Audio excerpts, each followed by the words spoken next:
Firman Tuhan yang terambil dari Injil Yohanes pasal 15 ayat 1 hingga ayat yang ke-8.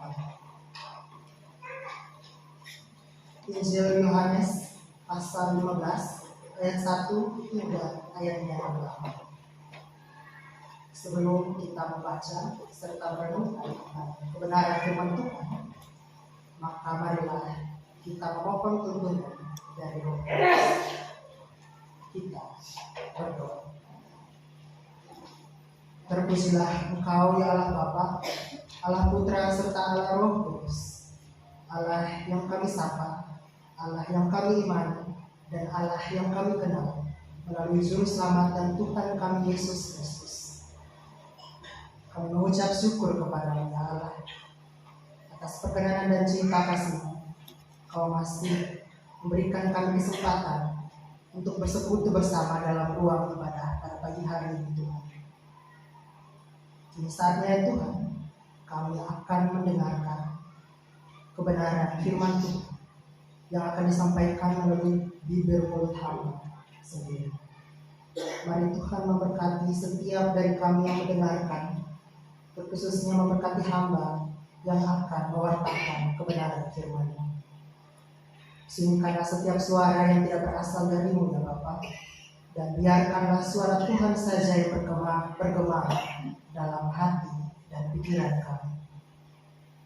Berfirmanlah ya Tuhan, sebab kami umat-Mu telah siap untuk mendengarkan.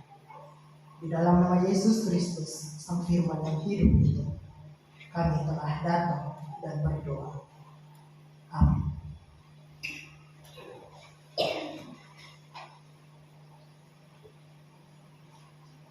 Jemaat kekasih Tuhan, bacaan pada hari ini, pada pagi hari ini terambil dari Injil Yohanes bab 15 ayat 1 hingga ayat yang ke-8. Di bawah perikop pokok anggur yang benar. Akulah pokok anggur yang benar, dari Bapa pula tukang kebun. Setiap carang padaku yang tidak berbuah dipotongnya, dan setiap carang yang berbuah dibersihkannya, supaya ia lebih banyak berbuah. Kamu memang sudah bersih karena firman yang telah kukatakan kepadamu. Tinggallah di dalam aku, dan aku di dalam kamu. Sama seperti carang tidak dapat berbuah dari dirinya sendiri kalau ia tidak tinggal pada pokok anggur.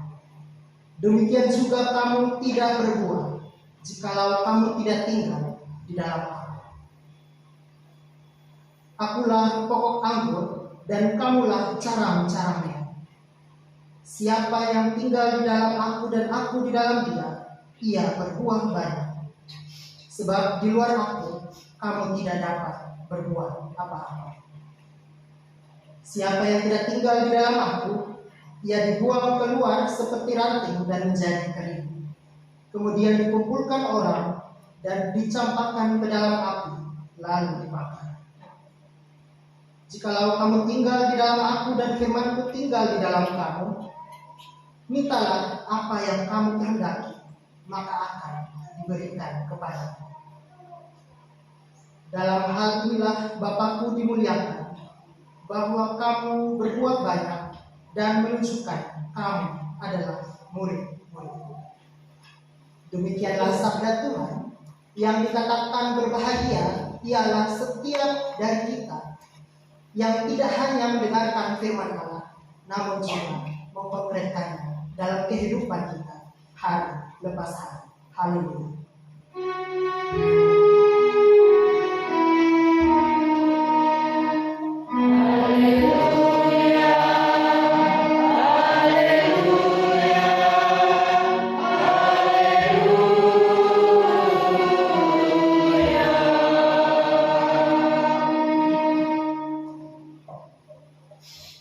Shalom.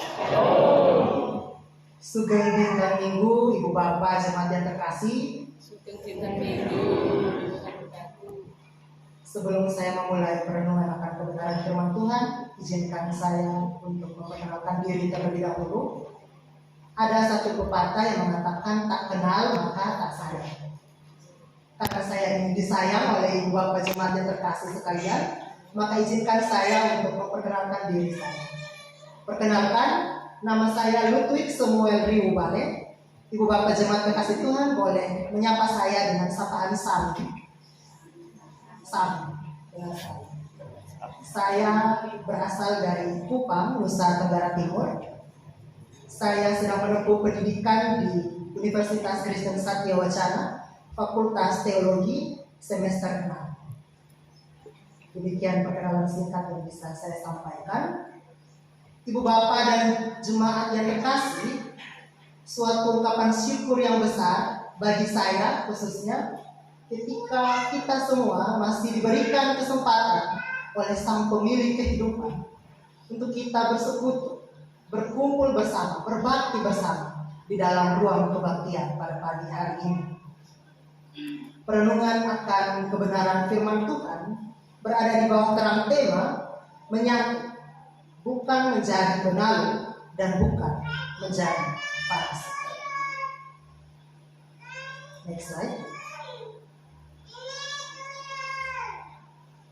Nah, Ibu Bapak Jemaat kekasih Tuhan, adakah yang bisa menebak nama buah pada gambar ini? Betul sekali. Lalu adakah di antara jemaat sekalian yang senang mengonsumsi buah mangga? Tentu dari kita pasti mayoritasnya senang mengonsumsi buah. Ya, jadi fakta menarik, Ibu Bapak Jemaat yang terkasih, buah mangga memiliki ragam manfaat yang sangat banyak bagi tubuh manusia. Buah mangga memiliki atau mengandung lebih dari 20 vitamin dan mineral yang berbeda. Salah satunya adalah vitamin C dan juga vitamin A yang dapat mengurangi risiko gangguan pencernaan hingga bahkan pada kanker usus. Selanjutnya, nah bagi ibu bapak yang mungkin menanam pohon mangga pada pekarangan rumah, selepas kebaktian ini saya mengajak Anda semua untuk coba memperhatikan, coba untuk melihat secara seksama apakah ada jenis tumbuhan seperti pada gambar ini yang melekat pada pohon mangga yang Anda tanam. Jadi ibu bapak jemaat yang terkasih, gambar ini menunjukkan benalu pada pohon mangga.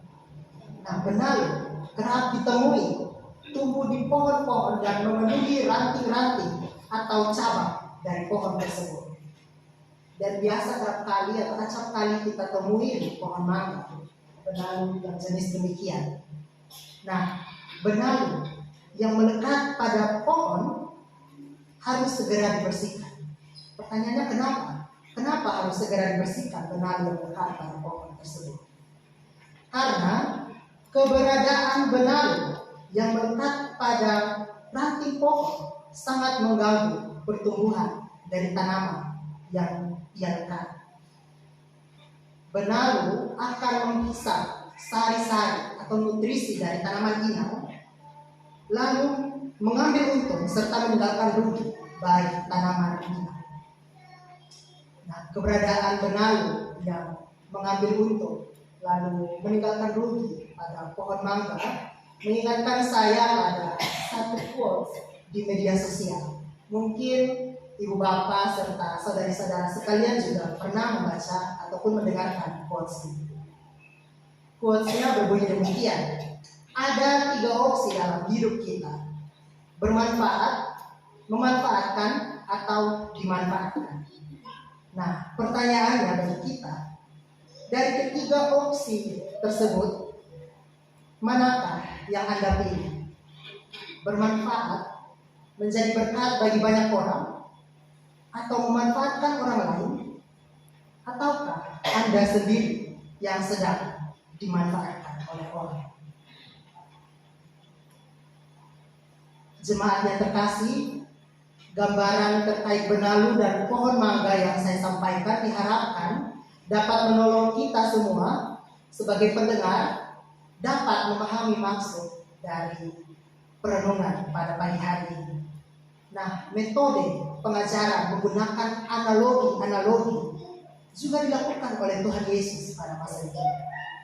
Kita memahami siapa sosok, siapa itu Tuhan Yesus. Karena dia seringkali menggunakan banyak analogi untuk menggambarkan dirinya supaya dapat dipahami oleh banyak orang pada konteks kehidupan masa itu. Misalkan dia mengidentifikasi dirinya sebagai sang gembala, sebagai sang roti hidup, sebagai pokok anggur yang benar dan lain sebagainya.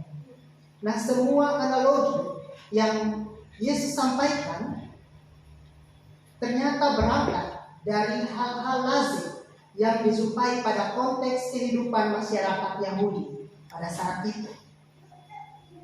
Ketika Tuhan Yesus berkata pada ayatnya yang pertama, "Akulah pokok anggur yang benar." Yesus mengucapkannya di hadapan para murid yang sudah sangat mengenal seperti apa bentuk pohon anggur. Sebab pada masa itu, pohon anggur merupakan tanaman yang lazim atau yang sering kali ditemui di daratan Palestina. Next slide. Nah, jika ibu bapak dan jemaat sekalian pernah melihat pohon anggur secara langsung atau juga melalui gambar pada layar ini, nah ini adalah gambar dari tanaman anggur.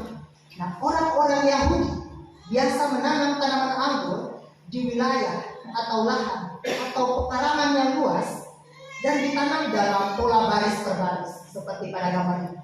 Ditanam berderet-deret.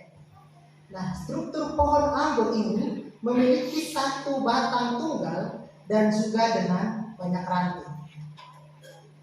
Nah, ranting ini menjadi tempat tumbuhnya dedaunan dan juga buah anggur. Jadi jika terdapat ranting yang patah dan pokoknya, maka secara langsung tanaman anggur tidak mungkin menghasilkan buah. Sebab setiap nutrisi yang dibutuhkan dari ranting anggur berasal dari pokok. Yesus menyatakan pada ayat 1 bahwa Dia adalah pokok anggur yang benar. Mengapa Yesus tidak cukup berkata bahwa Dia adalah pokok anggur? Kenapa harus ada penekanan kata yang benar pada akhir dari penggablangan kepada murid-muridnya? Nah, kenapa harus ada penekanan kata yang benar? Hal ini merupakan cara Yesus memperkenalkan diri kepada bangsa Israel yang adalah umat pilihan Allah. Ibu bapak jemaat yang terkasih, sekadar informasi bahwa dalam perjanjian lama, pokok anggur, istilah pokok anggur ini merujuk pada bangsa Israel yang merupakan umat pilihan Allah. Namun bangsa yang katanya adalah umat pilihan Allah itu sendiri, justru mereka tidak memiliki relasi, hubungan yang intim, hubungan yang mendalam dengan Allah. Kita dapat bandingkan pada kitab Yesaya bab 5 ayat 1-7. Di situ menjelaskan bagaimana hubungan bangsa Israel dan Allah sangatlah renggang, tidak memiliki hubungan yang intim dengan Allah. Jemaat yang mengasihi dan yang dikasihi oleh Tuhan Yesus, jika Yesus menyatakan dirinya sebagai pokok anggur yang benar, maka secara otomatis buah anggur yang dihasilkan dari pokok anggur itu pun haruslah, wajiblah baik. Sebab firman Tuhan mengatakan, dari buahnya lah kamu akan mengenal mereka. Buah-buah yang kita hasilkan dalam kehidupan kita harus mencerminkan, harus menunjukkan dan memperkenalkan siapa Tuhan yang saudara dan saya sembah. Dalam kehidupan kita, di dalam tapak langkah hidup kita, kita harus menunjukkan teladan Kristus sehingga nama Tuhan saja yang dipermuliakan dalam kehidupan kita. Pertanyaannya, bagaimana kita dapat menghasilkan buah? Jawabannya dapat kita lihat pada ayatnya yang keempat. Mari kita baca bersama-sama. Pada ayatnya yang keempat, 1, 2, 3. Tinggallah di dalam aku dan aku di dalam kamu. Sama seperti lampu tidak dapat berbuat dari dirinya sendiri kalau ia tidak tinggal pada pokok anggur. Demikian juga kamu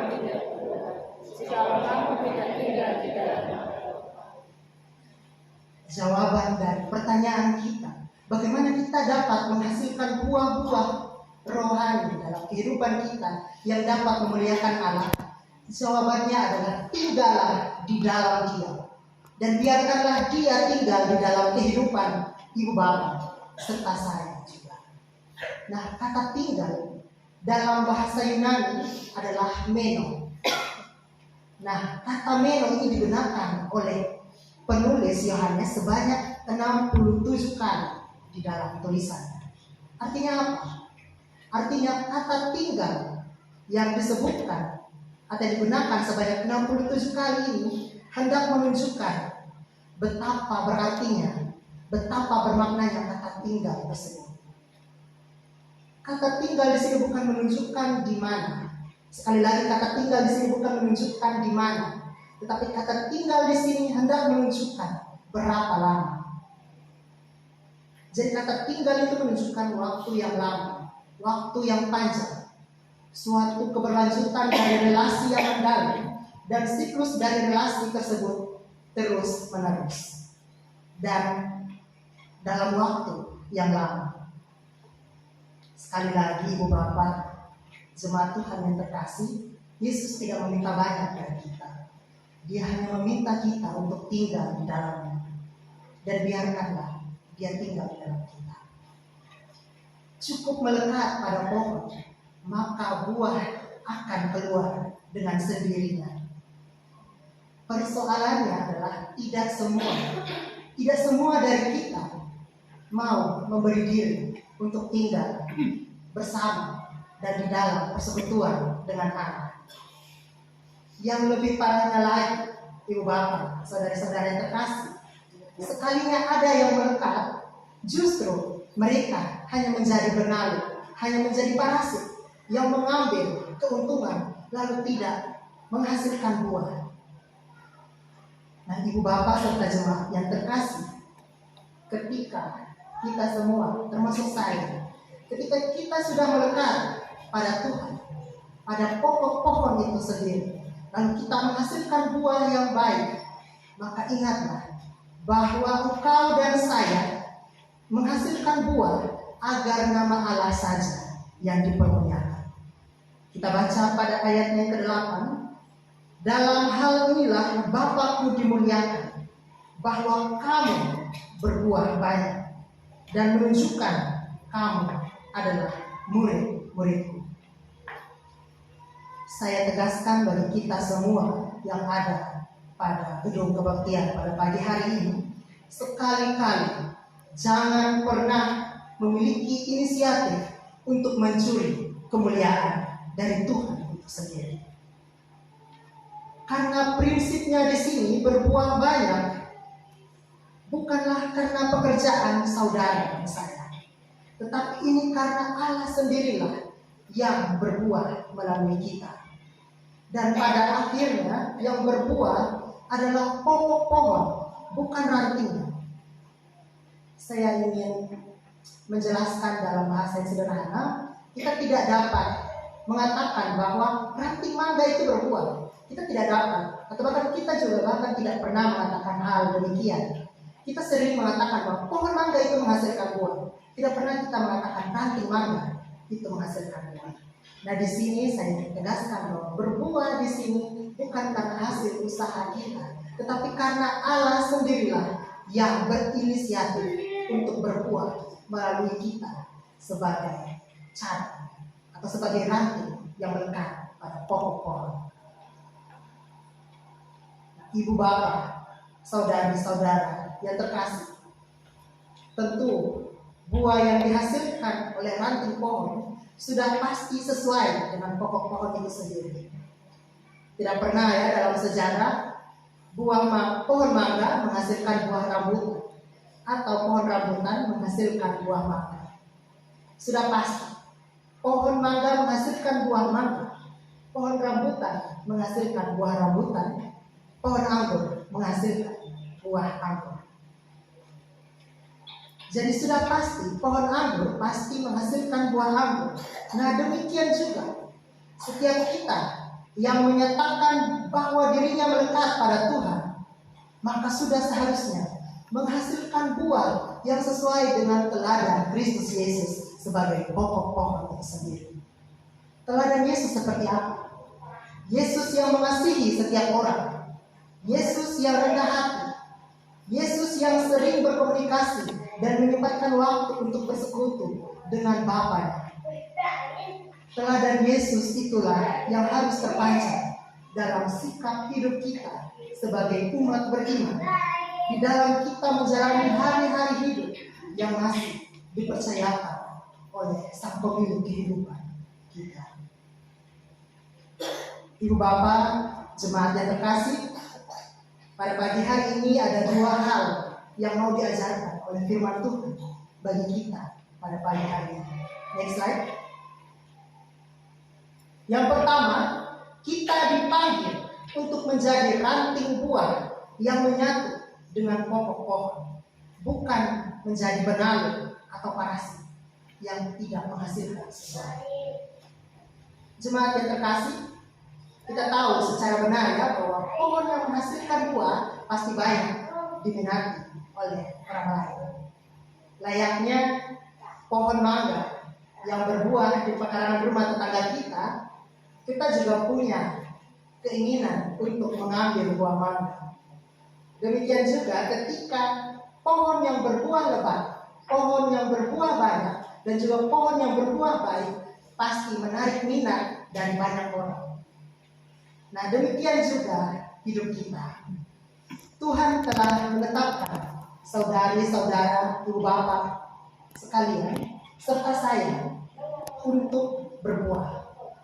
Kemanapun kita pergi, kemanapun kita melangkah, kita harus menghasilkan buah.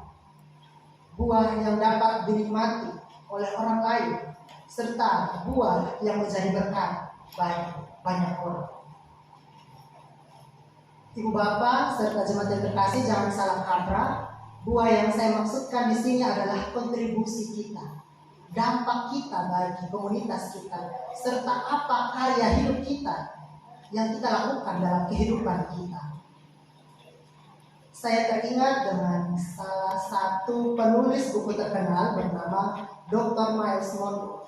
Nah, di dalam tulisannya dia mengatakan bahwa Anda diciptakan untuk memuliakan pencipta melalui produktivitas Anda.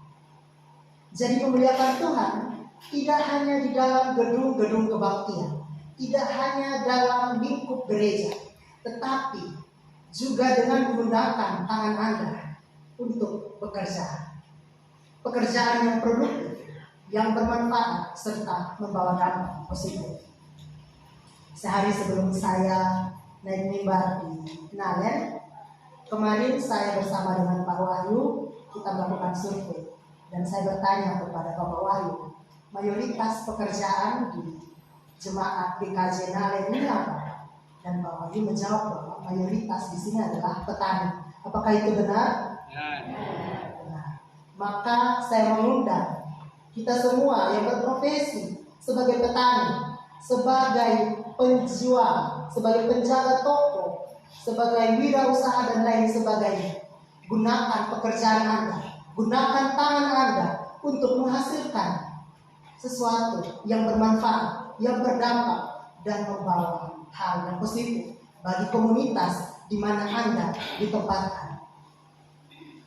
Dan yang kedua yang mau disampaikan pada pagi hari ini, ketika kita menjadi ranting yang berbuah banyak, maka ingatlah, jangan mencuri kemuliaan Tuhan sebagai pokok pohon itu sendiri. Nah, jemaat yang terkasih, dalam ilmu psikologi, salah satu kebutuhan dasar manusia yaitu kebutuhan untuk mendapatkan pengakuan dari orang lain. Dan itu adalah kebutuhan setiap manusia dan tidak dapat kita sangka. Dan itu adalah hal yang wajar, di mana kita ingin mendapatkan afirmasi positif dari orang lain terhadap kinerja yang kita lakukan. Namun yang ingin saya sampaikan, jika dalam konteks pelayanan sangatlah tidak pantas jika saudara-saudara, ibu bapak serta jemaat sekalian termasuk saya menonjolkan diri kita sendiri. Kita perlu memiliki pemahaman akan Yesus. Pemahaman akan Yesus itu adalah kunci dari pelayanan.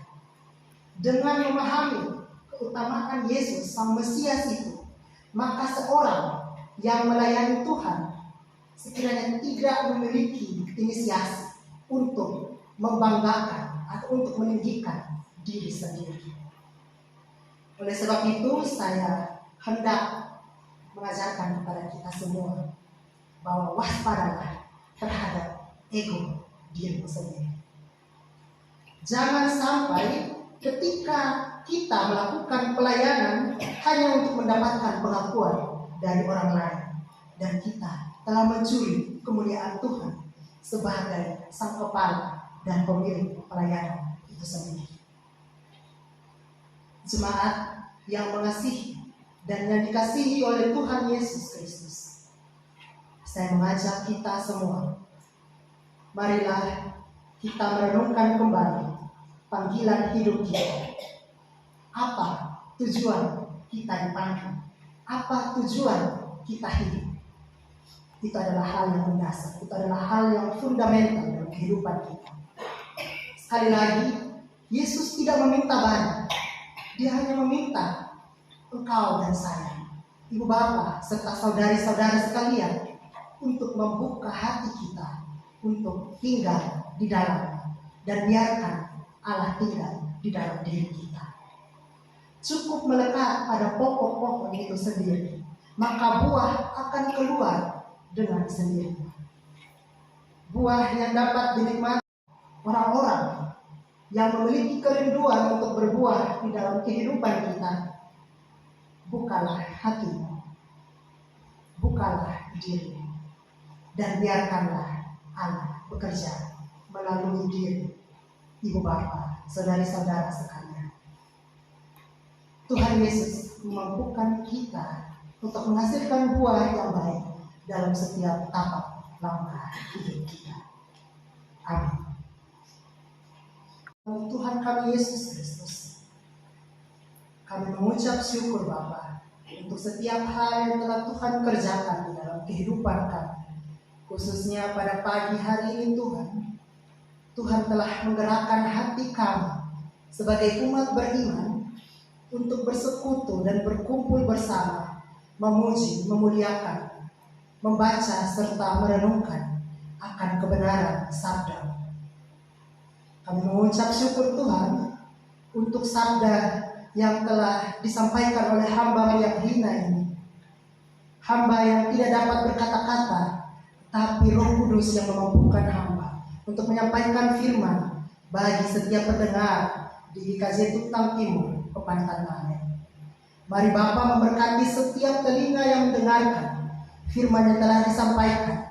Biarlah firman Tuhan yang telah disampaikan oleh hamba tidak sia-sia, melainkan boleh menghasilkan buah-buah rohani di dalam kehidupan dan tapak langkah kehidupan iman kami. Ya Allah yang Maha Kuasa, kami pun berdoa bagi persekutuan di tempat ini, bagi Gereja Kristen Jawa Tuntang Timur, Kepantan Manen. Mari Tuhan memberkati rumah doa ini Bapak, memberkati setiap anggota-anggota jemaat dan gereja ini. Tuhan, Engkau adalah kepala gereja. Tuhan, Engkau adalah pemilik dari gereja ini, dan kami adalah anggota-anggota dan kepala. Maka Tuhan, marilah biar Engkau yang bertahta di dalam komunitas umat beriman di tempat ini. Kami mendoakan jemaat kekasih Tuhan yang berada di GKJ Nale di tempat ini Tuhan. Mereka yang telah datang bersekutu bersama di tempat ini, maupun mereka yang mungkin dalam pembaringan karena kesakitan ataupun hal lain sebagainya, yang belum sempat datang untuk bersekutu bersama sebagai komunitas umat beriman pada hari Minggu di tempat ini. Kami berdoa di dalam nama Yesus Kristus. Tuhan, jangkau setiap jiwa-jiwa yang ada di tempat ini. Dan biarlah setiap orang yang berada di tempat ini boleh menjadi pelaku firman Tuhan bagi setiap orang-orang yang mereka temui di luar gedung kebaktian ini, Bapa. Pakailah kami semua, Tuhan, sebagai alat di tangan-Mu. Tuhan, kami berdoa bagi pemimpin dan bagi pelayan di GKJ Tuntang Timur, terkhususnya jemaat Naga, bagi para majelis dan juga bagi para guru-guru sekolah minggu di tempat ini. Tuhan, memberkati mereka lebih lagi. Tuhan, pakai hidup mereka agar boleh menghasilkan sesuatu yang berdampak bagi komunitas di tempat ini. Dan biarkan Allah bekerja melalui kehidupan mereka. Dan pada akhirnya nama Allah saja yang dipermuliakan. Kami berdoa bagi jemaat terkasih yang bertemu dengan hari ulang tahun kelahiran maupun hari ulang tahun pernikahan, maupun mereka yang berjumpa dengan hari-hari sukacita di dalam kehidupan mereka. Terima kasih Tuhan atas segala kebaikan Tuhan di dalam kehidupan jemaat kami yang mengalami sukacita dalam kehidupan mereka. Biarlah Tuhan boleh senantiasa memberkati mereka lebih lagi di dalam musim-musim kehidupan mereka. Tuhan yang manis, Yesus Kristus, Juru Selamat kami, kekasih jiwa kami.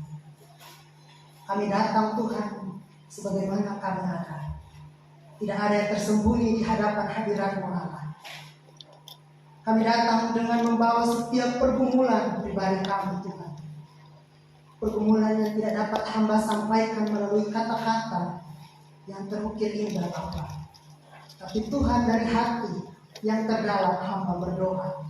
Di dalam nama Yesus Tuhan, Tuhan menjangkau setiap jemaat-jemaat yang mengalami pergumulan pribadi. Tuhan memberkati mereka di dalam setiap aspek kehidupan mereka, di dalam setiap gumul juang kehidupan mereka. Mari Bapa, Tuhan ambil alih dalam kehidupan kami. Kami sadar benar ya Tuhan bahwa Engkau bekerja bukan hanya di dalam hal-hal yang mendatangkan kebaikan, tetapi juga Engkau bekerja di dalam situasi dan juga dalam lini kehidupan yang terendah di dalam hidup kami Tuhan. Maka mari Bapa, mari Tuhan berkarya di dalam kehidupan kami. Dan kami siap untuk digunakan sebagai alat Tuhan di dalam kehidupan kami. Bapa, kami pun berdoa bagi bangsa dan negara kami, negara Kesatuan Republik Indonesia, negara yang kami cintai dan yang kami banggakan. Kami berdoa biarlah shalom Allah, damai sejahtera Allah turun kiranya melimpah di atas pemimpin-pemimpin bangsa Indonesia, mulai dari pemerintah pusat sampai ke pelosok-pelosok daerah, dari presiden sampai RT RW. Tuhan memberkati mereka sebagai kepala. Biarlah tugas tanggung jawab yang Tuhan berikan, yang mereka emban dalam kehidupan mereka, boleh mereka gunakan sebaik mungkin untuk kemuliaan dan hormat akan nama Tuhan saja. Tuhan, kami mengingat juga anak-anak kami, cucu-cucu kami, saudara-saudari kami yang baru saja berjumpa dengan hari kelulusan atas hari-hari yang telah Tuhan limpahkan dalam kehidupan mereka sebagai anak-anak Tuhan.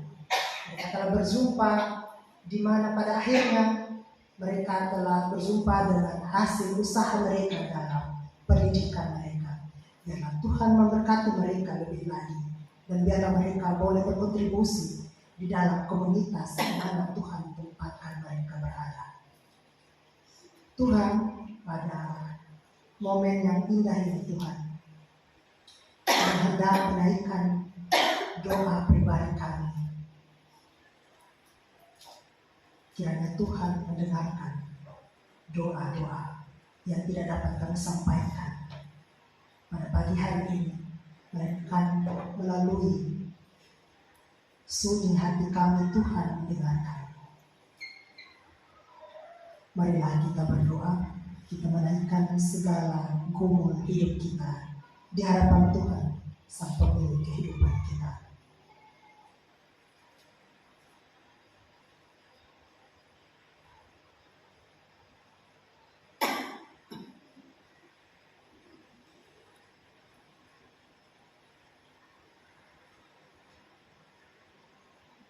Ya Allah yang Maha Kuasa, kami tahu Tuhan bahwa setiap rancangan dan rencana Tuhan pasti mendatangkan damai sejahtera. Tidak pernah Tuhan kami mengetuk pintu dan Tuhan tidak membukanya.